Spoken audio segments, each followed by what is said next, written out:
We're not. No, it's pre-recorded, yeah. Oh, good. Yeah, no problem.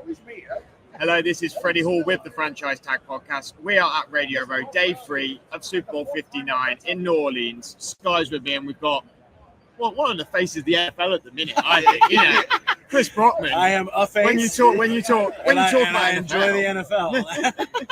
When you talk about NFL, I mean, it's Chris Brockman. That's what you got to think of, right? Why not? Of course. Not Roger Goodell. Why not? Not Roger Goodell, not Patrick Mahomes or Saquon Barkley. No, this guy. Yes. Average looking bald white man. Well, you advertise yourself as on X as Rich Eisen's boss. So we both had a laugh. Okay, you like that? Yeah. You don't get the reference. Right, a deep meaningful thing. So it's like my version of an Outkast bar. You know the band Outkast? Yeah. Outkast. So they do a song where they have Randy Moss at the end. I catch a beat right on like Randy Moss. So I just did my version of that. So I was trying to do words that rhymed with Moss. So I did boss, hoss, cost. Catch a beat right on like Randy Moss. Well, it's very dumb and it's very silly, but it's my thing. Oh, well, no, it's fantastic. Your relationship with all the guys on there really comes really fantastic. It's fantastic. They're both massive fans of showing yourselves. I never miss an overreaction Monday either. I mean, well, it's such a genius idea because we all want to have those thoughts and feelings about let those rants out. Get them rants out. Yeah. It's a bit like confession, isn't it? I suppose. You know what's funny about that? So we've been doing that on the show for a long time. Like, I think the first time we did it was 2017, maybe 2018. So we've been doing the segment on the show. And a couple years ago, I said to Rich, I was like, we should do Overreaction as a podcast. That way, it's not just 10 minutes.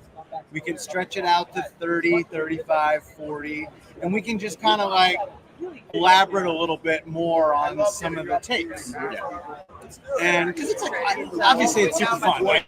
Our business is, you're trying to stand out with the take, right? Yeah. You want to get aggregated. You want to get views for your show.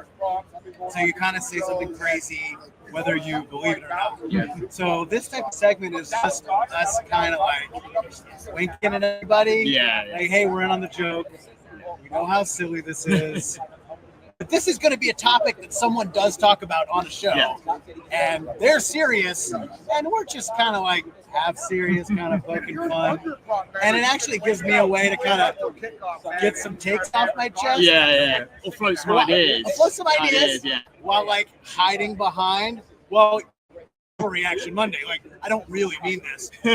When I 37% mean it. You know what I mean? Like, I was going to say, what's the biggest one that you've said that after you've come off there and been like, I didn't believe it, but I just said it? Oh, jeez. There's so many. There's too many. But what's funny, you know what I do like to do is sometimes I'll take a victory lap. Yeah. When like the one that does hit out of like maybe 3 weeks in a row where they're all we so definitely bad. do that. Is that around the studio, around the building, around the No, I'll post it on Twitter. I'll go back, I'll clip off like 2 minutes and I'll throw it up there. Like, the one I said a few months ago about Jared Goff. Like, if the Lions don't make the Super Bowl, it's because this guy's going to crap the bed at the biggest moment. Yeah. And I felt bad saying it at the time, but it was just kind of watch the games.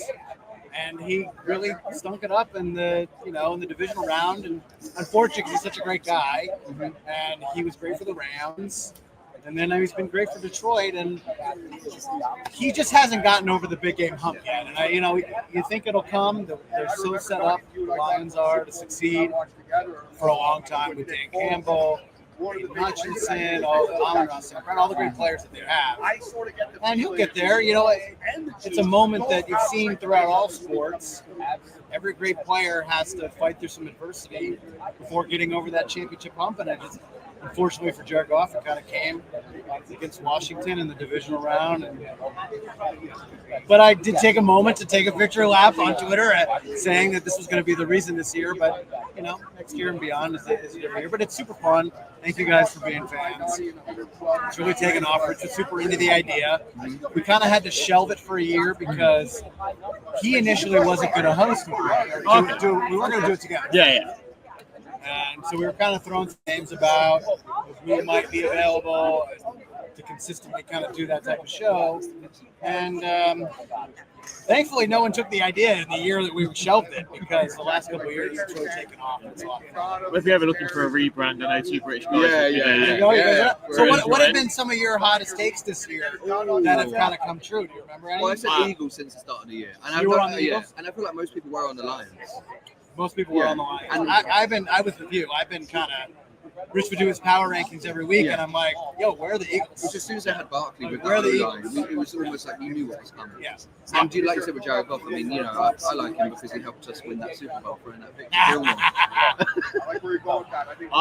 My two that I've had is that after Germany, Bryce Young is now a legit franchise quarterback. Good one. And my other one was I was very, very hot on benching Anthony Richardson at the time and giving him a moment, and giving him a reset, giving him a pause to then reassess everything about it. And then he bounced back and did really well towards the end of the year. But I was very right, let's just sit him for a minute, get him to catch his breath, watch a little bit of Joe Flacco, just reassess and readjust us. We were kind of on that early too. I think TJ was the first one to mention it on our show about, maybe let's go to Flacco because this isn't working. The kid's clearly not ready. He, sometimes it looks like he can't complete just like a simple 5-yard pass. Which is like, what's going on? It's funny how that has worked out for both those guys. Because these guys don't get, when you get benched, you don't get a second chance. No, you don't. In the NFL. And for the teams and the organization, the coaching staff to go back to that, Bryce Young especially. I mean, you watch them play at the end of the year. Chuba Hubbard, he was awesome this year. Awarded him with a big contract extension. Are they a team like the Lions a couple of years ago? Remember the Lions kind of finished the year strong going into last season? I wonder, maybe Carolina's a few players away, but they might be a team that kind of flies under the radar. I think I was listening to somebody. They were doing kind of overreactions for next year, or bold predictions. Yeah. And someone said the Panthers to win the South, and I'm like, that's pretty bold. That's pretty bold, especially with the way, Penix, maybe how he finished, and their roster started to be good. And, Tampa, they lose Luke Cohen, but then they got everybody back, Bucky Irving, Ascension, But I kind of like that. I was like, I wish I had thought of that. Yeah, because we've been Patriots almost do a Washington. Get a turns next year. They'll turn it all around. And especially because there's not the same 4 teams in the wildcard spot every year. It's pretty much chopped and changed every year. Just feels like a lot of free agency money, Mike Vrabel's in. Well, that's something that we talk about, and I kind of bring up all the time because it's so easy to look at the previous year's playoff teams and go, they're all going to make it again. But that's just not how it works. Like, there literally is 4 to 6 teams out of the 14 who are going to be different every year, and for one reason or another. Look, nobody had San Francisco missing the playoffs this year. Nobody had. Who else didn't make it from Miami? No one had the Vikings. No one had Miami. Nobody had the Vikings coming up. I think everybody had the Vikings in 4th place in the North coming into the season. I mean, I was super. A lot of people were hot on Atlanta as well. I mean, that's totally me. I was hot on Atlanta. I was hot on the Bears. And there is a turnover. And, there is an opportunity. That's just the way the league is set up, too. Free agency and the turnover, the coaches get plucked and going and moving on to different places. There's opportunities every year for a team to go worst to first, worst to playoffs. We had Washington this year, so it's the beauty of the league, man. That's why we don't want the three-peat, because we want to keep the beauty of the league alive. Well, my thing, that's why you don't want the three-peat or the beauty of the league.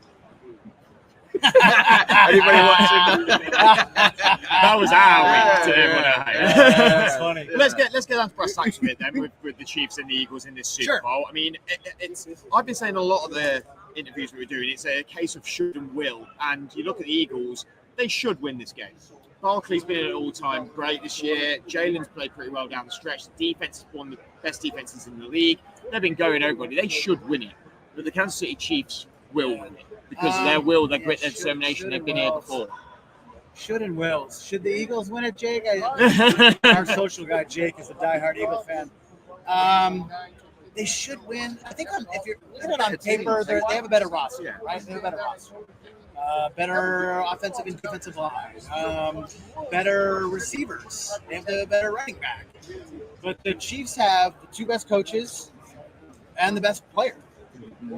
And it's just like, it's immovable object and what is the Superman thing? Unstoppable Unstoppable force Yeah. and the Force immovable and immovable object. object. Yeah. So it's the unstoppable force of the Chiefs, and then the immovable object of Jalen Carter, and the offensive defensive lines.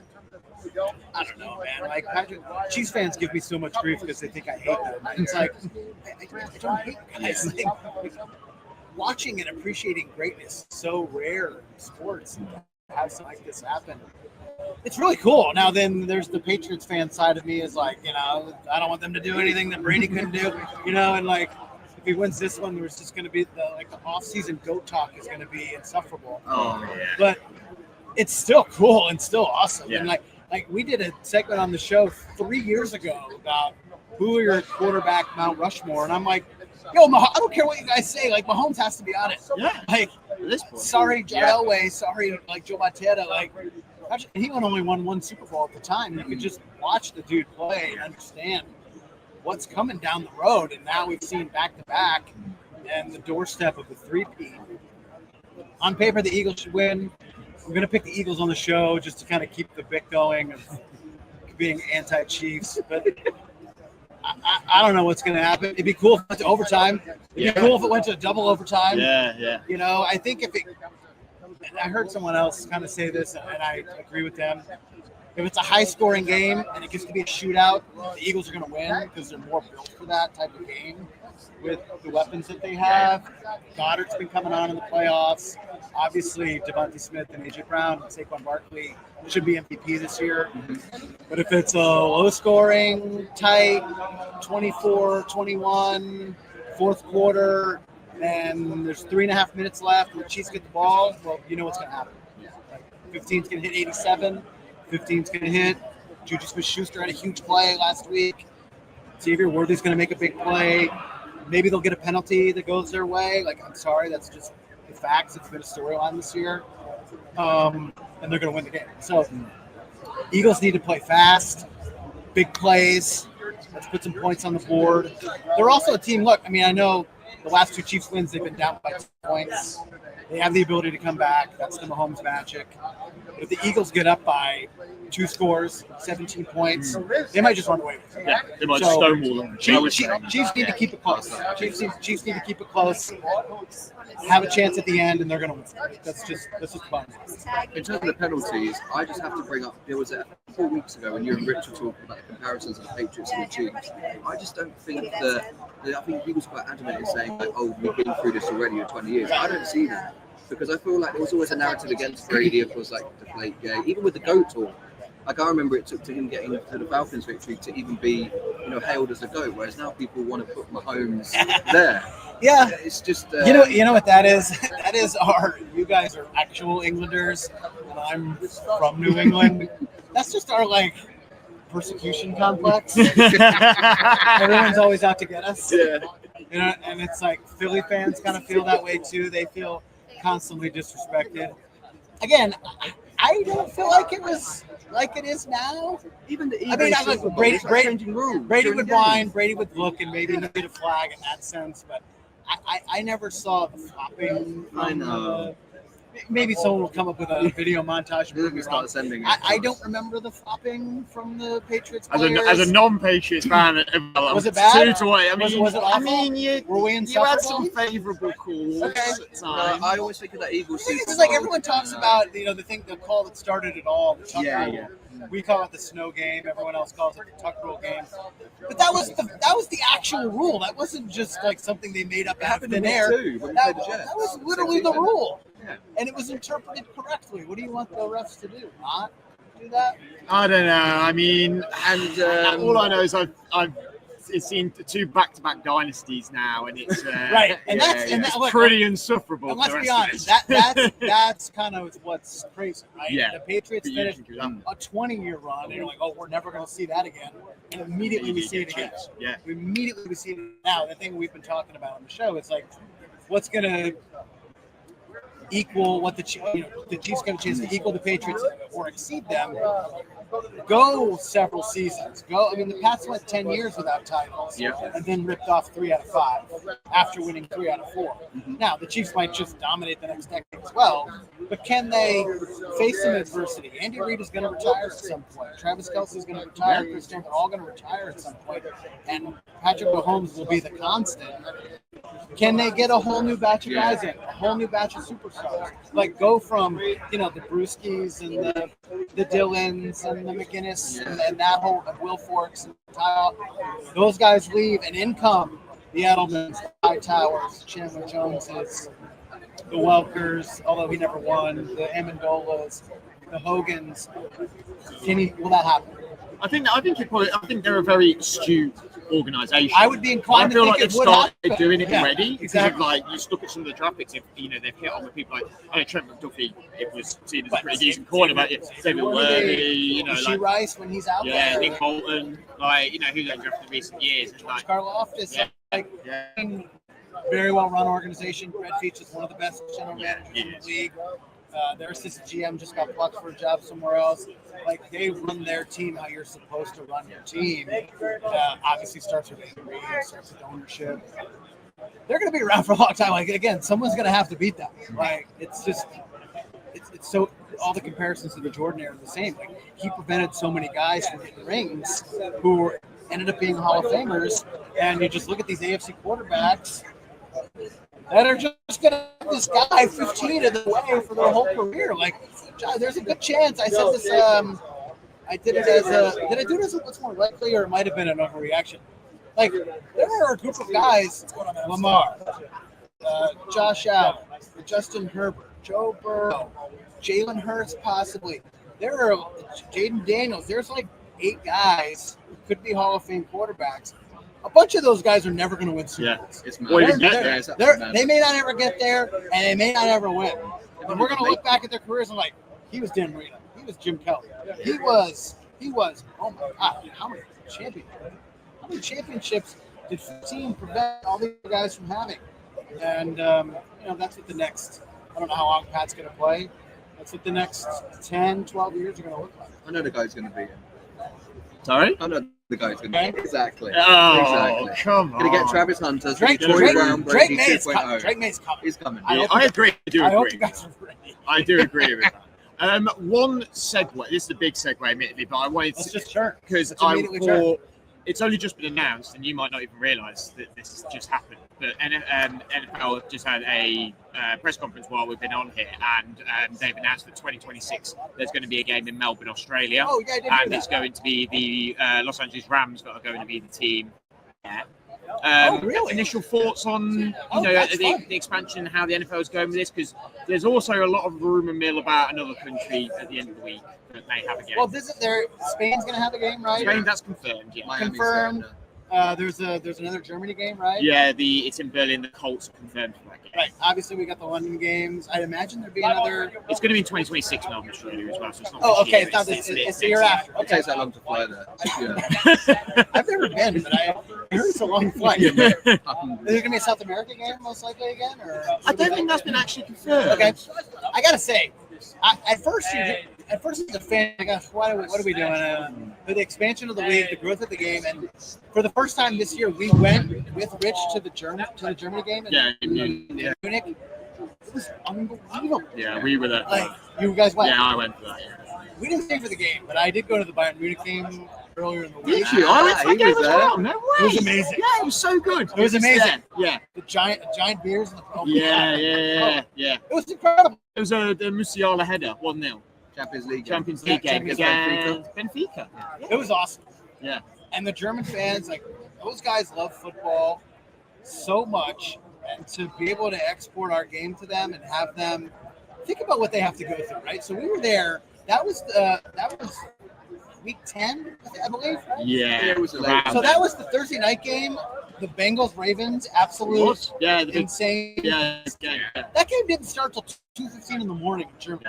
It's the same for us. These guys all stayed up. Yeah. We went to a bar, met a bunch of local German dudes who were there for the game. One dude was wearing a Saints sweatshirt. Another guy was a Seahawks fan. Another guy liked the Bucks. These guys are so passionate, and it's like so admirable. Like, It was really cool, and I gotta say, I'm all for it. I love it. One-way ticket for Chris Brockman to Melbourne, Australia. Sounds it. I would totally go. Hey, I'm a Rams season ticket holder, guys. I would totally go. That's what the big books get you. Oh. Well, that's the running gag of the show. Indeed. Me and Mike just sell our tickets. I went to a lot of games this year. Come on. Good. Good. Well, Chris, I really appreciate you coming on with it. It's been a tremendous laugh. I appreciate you guys. Scott, is there any Pat's questions you want to? Yeah, you are. I can talk all day. You're out. Ready, you're out. Let's talk Pats. What do you think? Well, first off, who do you want to take in the draft? I want Travis Hunter. You want Travis Hunter? Because I think Troy Brown, Brady, reputation. Oh, so you're going back to the old days. Yeah. Okay. I mean, we're bringing McDaniels. I mean, look, with all due respect to the great Troy Brown, he's no Travis Hunter. I know, which is crazy to say, right? Yeah. I know. Travis Hunter's basic. But Madden 04 was how I got into the NFL. Okay, so that was, I gotcha. Yeah. But then I guess the logic would say Abdul Carter. I would love Abdul Carter to be there. Here's the deal.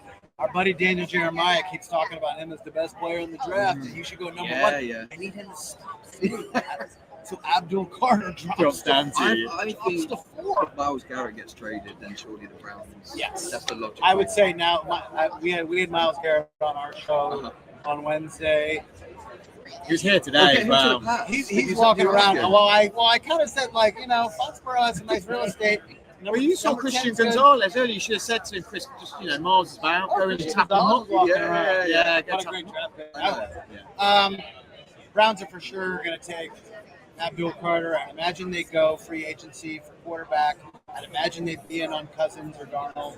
Yeah. If Cousins gets released. There's a scenario where Travis Hunter gets fall if he doesn't go number one. I don't want us to trade back. I don't want us to trade back. I don't think we will. I think if Abdul or Travis Hunter isn't there, you take Will Campbell and you rip the knob off, and you have your left tackle for the next decade. But Abdul and Travis are very, very special players, and they would look great. Who will Vrabel prefer? And also, I was actually saying yesterday, is the general consensus of people happy with Mike Vrabel? Because I last year we kept saying I want him in. It almost feels like rectifying a wrong. By the time the season starts, I'll be excited. But I was saying that last year. I would have liked to have seen Mike get an interview last year. Yeah. But the Crafts had a succession plan in place that was years planned out, and they felt obligated, and they owed it to Gerard to give that a go. It didn't work out, which is such a bummer. I love Gerard as a player for us, and loved him on the staff, and I wanted that to work out. It just didn't, and it was kind of clear midway through the year that it wasn't going well. You hear some things behind the scenes off the record, and it's just not going well. So, give Robert Kraft credit for realizing it wasn't getting better. To rip the Band-Aid off. I need to start looking at. Rip the Band-Aid off and start fresh with a guy. Look, you got a second chance. You didn't think Mike was going to be available again. You thought that he was going to get a job last year. You knew he was going to get a job this year. When the Raiders fired Antonio Pierce, I thought for sure Brady was calling Mike to say, "Yo, I'm to Vegas." And maybe he did. Yeah. And maybe Vrabel told him, "Look, the New England thing is happening, and I'm going to do that, and Josh is coming with me." Train's already left the station. The train's left the station, and we're going to get it going. I'm super excited. I think McDaniels is going to do wonders for Drake May. Yeah. You're reading all this stuff about Josh going on kind of a football walkabout and readjusting and learning some new things and adapting all this new college stuff and into his playbook. And I'm super psyched. Now let's get some weapons for Drake. Yeah, we need to. We've got loads of money to spend. We got a lot of cap space. Let's go get T. Higgins. Yeah. Let's go get Ronnie Stanley. Let's go get, I know. We're just let's get them all. Drake May said he was doing recruiting at the Pro Bowl games. I mean, let's go. My normal job is recruitment. They just need to hire me and go around and talk it. Not hard. Yeah. And especially the accent. All the players were like, hey, I got to listen to this guy. I got to put shirt on. Yeah. Oh, Wednesdays we wear paint. Wednesdays we wear paint. That's a teaching thing, too. Guys, this is super appreciate fun. it. Thank you very much for coming on, Chris. Thank you. Cheers again, Sky. This is Freddie from the Franchise Tag here on Radio Day 3. Lots of more fun content to come. Make sure you keep an eye on our socials and our YouTube channel. Listen to these guys.